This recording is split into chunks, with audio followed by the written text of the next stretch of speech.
How's it going, guys, and welcome back to Katawa Shojou. And yeah, basically last episode we ended up seeing the nurse and getting shown around the school, and it's still quite weird. I'm still quite unsure of what the hell this game's trying to portray at the moment. I don't know, I'm really enjoying it though, so let's get back into this. I end up standing in front of the main building and the auxiliary building, although to my eyes they still look one and the same. It's the first real look I get at the other students, so I watch people coming out of the school going towards the gate or the dorms. Everyone seems to know where they're going, and I still keep thinking that most of them don't look too special for being students at a special school. Then again, neither do I. Does that make me one of them? One of us?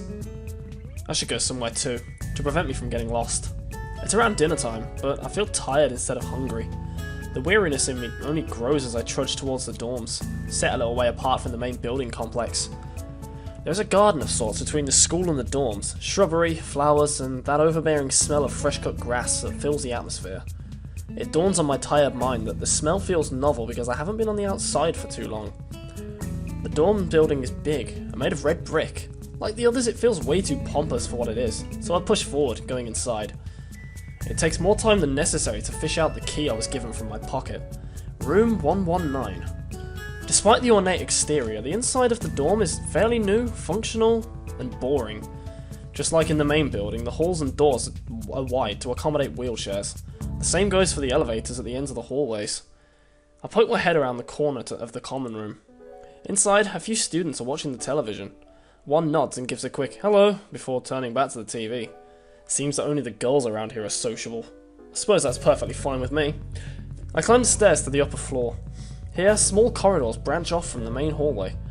Each of these minor halls seems to have a toilet and a shower, as well as 4 rooms. About halfway down the hall, I spy room 119. The nameplates on the rooms adjacent to mine are blank. I guess there are just 2 of us here. Light shines from below the door of room 117, so I knock lightly. Hello? Is anyone home? From inside, I hear a few movements, then the clicking of way more locks than I thought these doors had. After a moment, the door squeaks open. A bespectacled boy is standing in the doorway. He's looking at me very intently, though through his extremely thick eyeglasses. Who is it? Blind? No, at least not completely. And why would he have eyeglasses if he was? He leans closer to me until our noses are almost touching. His breath stinks of garlic. Hizao Nakai? I'm moving into the next room, so I thought I should introduce my... His face suddenly brightens in realization, and he stands back upright, thrusting his hand out in a smiling greeting, almost straight to my diaphragm. Oh, sup dude, my name's KENJI. What voice am I giving him? Hi. I take KENJI's sweaty hand and shake it, still a little rattled by the sudden change of attitude and vehement welcome. There were some suspicious-looking people going in and out of your room earlier. It was probably my parents. Your parents? You sure? Because there could have been some other people too. You can't judge a book by its cover. His out-of-place proverb is left hanging between us awkwardly as I try to think of some way to respond. I'd say the chances are high enough. He shudders and makes some exaggerated hand gestures. You're a brave man, Hizao. Me, I don't think I could trust the chances. The only one I trust is myself. Does that mean I shouldn't get to know you either? He thinks about this for a while. A wise decision. Damn, you are smarter than you look. Probably. What do you look like? I hope not smart. He squints his eyes and leans closer again, but I lean backwards to dodge it. Never mind, it doesn't matter. With that, he turns, fumbles around for a moment in search of the door handle, and shuts the door behind him. I slide the key into the lock of the door marked 119. Bleak beige walls, white linen, a desk made of some type of light wood, ugly curtains. It's no one's room. Impersonal, like my hospital room was. My bags are sitting at the foot of my bed, looking a lot emptier than they did this morning. The closet is sitting open, stocked with my clothes. Also, it seems that there are a number of school uniforms hanging there as well. A note is pinned to the sleeve of one of the shirts. Hi Hichan, we've unpacked your things and made your bed. They said that if these don't fit, then you should go to the office tomorrow. If you have any problems, you can always call us. Love, Mom and Dad. Well, at least I don't have to worry about unpacking. I kind of hoped I would have. Then there would have been something to do. But it's still too early. I put the note down on the desktop and lie on the bed feeling drained. Lying there makes me want to read something, but I have nothing with me. I wonder if the hospital conditioned me for wanting to read whenever I have nothing to do. The restless urge just keeps growing until I have to stand up. Maybe it's stress or something. I was pretty nervous about it before coming for the entire day today too. I still am, I think. Damn. I have to distract myself somehow so I won't be this unnatural all the time. Tomorrow, I'll go borrow some books from the library. Yeah, I'll do that. But for now, the bottles of medications neatly arranged on my night table catch my eye. I pick up one and shake it just to hear the contents rattle and slide, and then read the glued-on pharmacy label. Izaunakai, 2 tablets daily to stay alive. It doesn't really say that, but it could just as well. It's kind of twisted, having your life depend on chemicals like this. I resent it a little, but what choice do I have? With a sigh, I begin my new daily ritual of taking the right number of pills from each bottle, being careful to check the correct dosages. I lie down again, feeling hollow and uncertain, and after that I keep staring at the blank, unfamiliar ceiling for a long time. It doesn't start looking any more familiar, not even after darkness falls and long shadows draw across my room like fingers. The sheets feel slightly more uncomfortable, warm and nest-like against the chill that passes for room temperature here. Soon the lighter shade of darkness that is the ceiling looks like every ceiling does at night, and it becomes the only thing I recognise anymore. The night beckons me to sleep, and I feel the coldness of unfamiliarity and fear creeping up my spine once again. I keep drifting further from the world I knew. Oh dear, what the hell?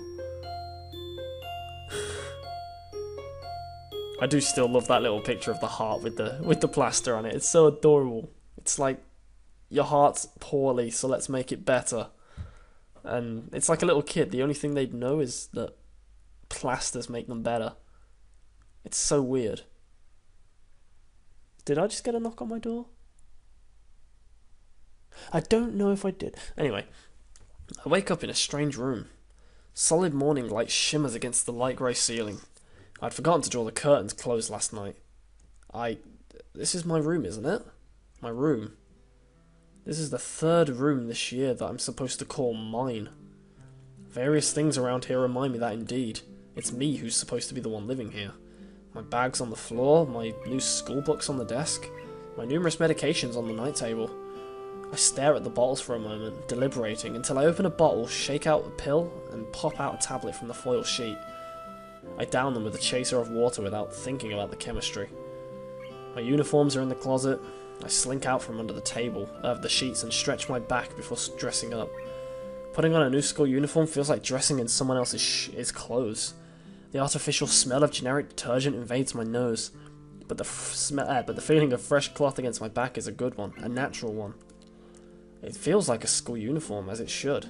It's not much different from what I was used to wear before. That goes for other things too. So far, this place seems more or less like a normal school, except for the people. I think back to my talk with KENJI yesterday, Misha's constant laughter, and Shizune's sweeping sign language gestures. Well, I've only met 3 students so far, maybe they aren't that normal, but I'm sure others are. Or perhaps people like them are what passes for normal around here. Yeah, what does pass for normal around here? What do people do? I didn't see a lot of kids hanging around after classes yesterday, so maybe there are clubs. If so, I wonder if I should join one. All through class, the question remains on my mind, so I decide to ask Shizune about it when we split into groups. After all, she did say if I had anything I wanted to know, I should ask her. ... She crosses her arms and shifts her gaze slowly to Misha, who looks more preoccupied with trying to grind the eraser of her pencil down so that the top is perfect and evenly flat. ... She's getting annoyed at you. Sorry, Shi-chan. Is there something you wanted from me? Oh, I see. That's a good question, He-chan. My first thought is that means she doesn't know, which is worrying. Maybe I'm being too negative. Well, anyway, Misha, please don't prove me right. ... Oh, that's right. Everyone is encouraged to join a club. A lot of people do so because there isn't really anything else to do. There are also school events, like the festival coming up in a few days. Almost every student in the school tends to help out with it, doing whatever. So, you're actually transferred in at a busy time. Maybe you can help out too. Sure. What's the festival about? And I just have to pause. Misha freezes. I don't know, Hee-chan. The truth is it's a local event, and I'm not from this area, so... Do you know? She starts signing desperately to Shizune, asking her to bail her out. Shizune adjusts her glasses at the end of an oddly grandiose flourish and starts signing hard and heavy. ... Huh? Oh. Who cares? Misha puffs out her chest as she shouts Shizune's words at me with a disproportionate amount of pride. Too loud. I can see heads turning to look in our direction. Not so loud. ... Human beings evolve with each new generation. The ideals and beliefs behind a festival would inevitably change with time. ... Now it's about delicious fried food and amusing little games that you play to win prizes. Oh, okay. Damn, I was supposed to read that in her voice. Oh dear. The teacher clears his throat very loudly, batting his long wooden pointer against his other palm like a baton. He shoots a pointed gaze at us. Finally noticing where we are, Misha stifles a yelp and quietly sits down. Shizune doesn't seem embarrassed at all though, brushing it off without a care. ... We are in the middle of class and should start working. That's right, Shi-chan. What? What? That's right, Hee-chan. Are you asking because you're interested in joining a club?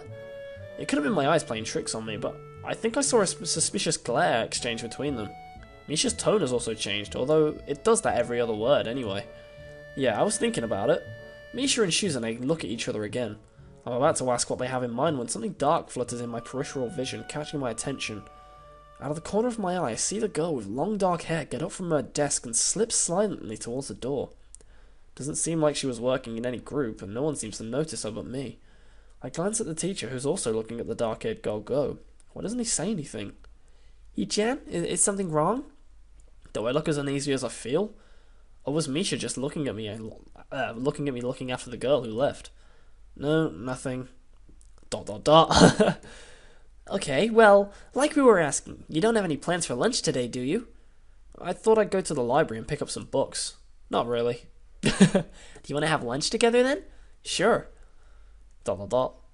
Yay! Wahaha! Okay, Hee-chan, perfect.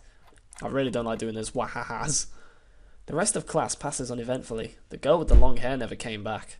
Before I have the time to put any more thought into where she could have gone, the teacher informs us that it's time to stop working. Shizune looks a little more annoyed that we only just barely managed to finish all our work on time. I'm just glad we finished it at all. It's not a contest or anything. ...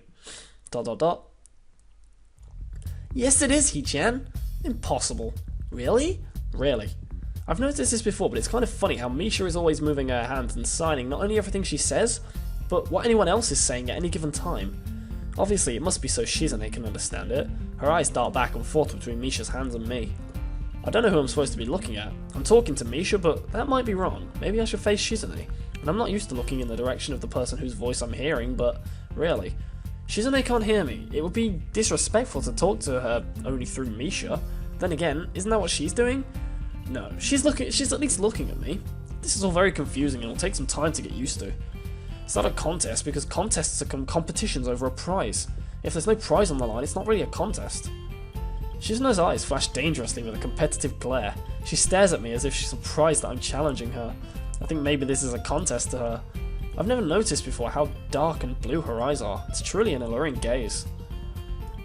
Are you sure, Hee-chan? Very sure. ... Ha ha ha, you're wrong, Hee-chan, because I don't want to be the slowest one in class, therefore what's on the line is my confidence in my abilities, and the prize is the satisfaction of proving them. Wah ha ha. She's like Wario. Wah ha ha. Wah. Shizune pushes her glasses up the bridge of her nose in a very matter-of-fact way. I'd argue more, but the bell rings and she quickly gets up and picks her bags up, looking at me expectantly. Nigel Thornberry's back! I had almost forgotten that I was supposed to have lunch with them. Nigel's looking at Misha. Where do you want to eat? The cafeteria? Haha, that's so plain. Okay, let's go. Plain? Well, I guess.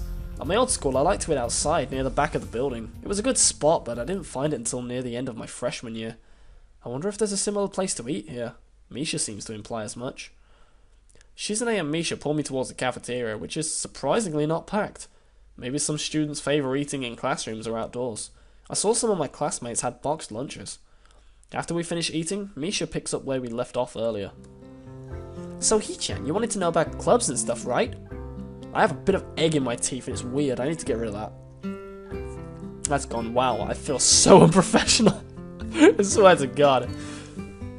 Right, Hee-chan. Okay, well, I guess it makes sense to ask first. Exchanging little nods of confirmation, they turn to face me again, and Misha straightens her posture as if she's about to deliver a speech. Hee-chan, do you have anything you're really interested in? I used to play soccer, but I'm not really into it. I don't follow the teams and players or anything like that. As of late, I usually just read a lot. There is a book club, right, Hee-chan? Right? But it seems like they all have the members they have all the members they possibly have right now. Sorry, Hee-chan, it's a really popular club. ... Ah, okay, but more to the point, Hee-chan, does this mean that you don't have anything already in mind? Oh, really? ... Good, great. That's great, Hee-chan, really great. Ha ha ha! Wahahaha! Why is it so great? No reason? Well, Hee-chan, other than the clubs and the upcoming festival, there is one other thing.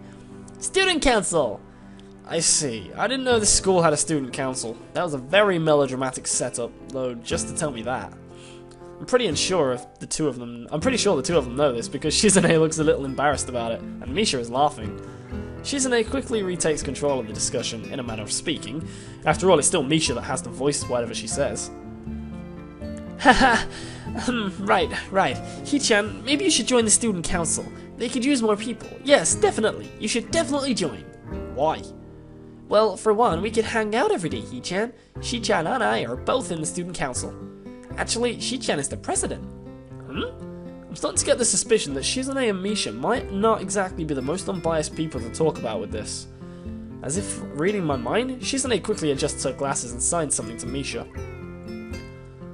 Haha, of course we're not trying to get you to join just because we would obviously benefit from you joining the student council and therefore have an incentive to try to get you to, so you're admitting that... ... No, we admit nothing.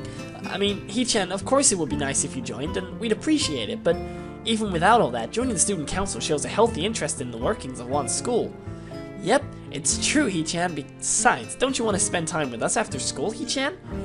I can't tell if she's being genuine or if this is just really good acting. Both of them seem to be trying hard to look their cutest, although they are already pretty cute to begin with. No! Don't be going down that route, game! Don't be saying that! Well... ... So it's settled then. Welcome to the student council, Hee-chan. No! I don't want to join the student council! It's funny because I've actually been president of a student council before. I've been, well, chairman, which is like president, but... yeah, it wasn't good. It wasn't a good experience. What? No! Ah, see, Shi-chan? Of course it wouldn't go so easily. ... Yep, that's right, though it would be boring if it went that smoothly. Oh well, Shi-chan owes me candy now. You were betting on it? Hey, my life's not a game here. Shizune seems very intrigued by this when Misha signs it to her. The aggressive glint returns to her eyes. ... Wahaha, that's interesting, Hee-chan. Let's play a game. That's not what I said. How about rich man, poor man, Hee-chan? If you lose, you have to join the student council. No, absolutely not. Ah, why not? Well, because you two both have the same incentive and therefore the same goal, which is to get me to join the student council, right? ... Yep. Yeah, that isn't my goal. But what this means is that both of you can team up and I'll be at a clear disadvantage. So I'll have to decline. There we go. I can't deal with speaking. Hee-chan, I'm very offended. Oh god, I missed that. I completely missed that. Damn it, I'm so bad at this. Sorry? It's hard to tell where Shizune's influence ends and Misha's thoughts begin. ... In order to atone for hurting a young girl's feelings, you should definitely join the student council. No! How about a game of paper football instead of rich man, poor man? Paper football? Yeah, it's a game they play in America. You make a paper triangle, and then you try to shoot it past goalposts that the other player makes with their fingers. Isn't it cool? It's the ultimate form of competition between two people, Hee-chan. ... And it's also played by elementary and middle school children, Shi-chan. Wahaha! That means it's a game that really separates the boys from the men. More like the boys from the slightly older boys. Anyway, I'm not going to play that either. Just the fact that you know about it means you're probably surprisingly good at it. Haha, yeah, that's true. How did you know, Hee-chan? Shizune frowns at Misha, telling me that she probably wasn't supposed to admit that so readily. I wouldn't say that I'm happy with her attempts to get me to join the student council, but I'm a little curious about what the student council does here. I've never been on one before, or even known anybody who was a member, so it interests me. I also kind of like Shizune and Misha, so maybe it wouldn't be so bad. ... Okay, Hee-chan, how about Risk? The game of world domination. I don't know what that is. It's really fun, Hee-chan. You fight for control of the world with armies and everything. Sounds like Shizune would be good at it. If you want to play, we can after school. ... Really, Shi-chan, we can just play for fun. Hee-chan. Shi-chan hasn't played in a long time, so if you want to, there are no strings attached. Well, okay. Okay. Perfect. We'll see you after school in the student council room then, Hee-chan. Wait, why there? Because that's where we keep the game. Wah-ha-ha-ha-ha. I grimace to tell them how much I do not like this, but it's more for show than anything. So I agree in the end, but only have to get— oh god, I need to stop! You know what, I'm gonna start clicking. I'm gonna start clicking because I keep skipping text and it's not good. Lunch ends and we go back to class. And that is ironically where we're gonna end this goal. I didn't see that. Anyway, guys, that's where I'm gonna end this episode, so thank you very much for watching. I hope you've enjoyed this episode, and I will see you guys in the next one. So, have a great day and a great life. Bye-bye.